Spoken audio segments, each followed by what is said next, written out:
ஒரு இளைஞனுக்கு ரொம்ப அதிகமா கோவம் வருது. அதனால அவங்க அப்பா என்ன பண்றாருன்னா நிறைய ஆணியும் சுத்தியும் கொண்டு போய் கொடுக்கிறார். உனக்கு எப்பெல்லாம் கோவம் வருதோ அப்பெல்லாம் நம்ம வீட்டு பின்னாடி இருக்கிற சுவத்துல நீ எல்லா ஆணியும் அடி அப்படின்னு சொல்றாரு. அந்த பையன் முதல் நாள் 20 ஆணி அடிக்கிறான். அதுக்கு அடுத்த நாள் அப்படியே ஆணி அடிக்கிறது குறையுது.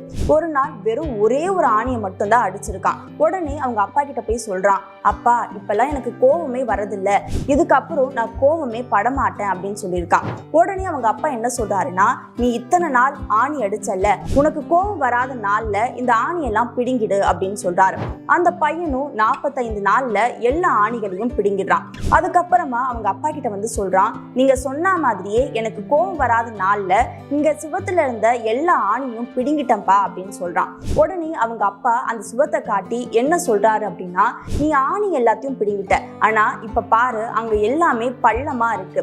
அதே மாதிரிதான் நீ கோவப்படும் போது அது உன்னை மட்டும் பாதிக்காது, உன்னை சுத்தி இருக்கிற எல்லாரையுமே பாதிச்சிருக்கு அப்படின்னு சொல்றாரு.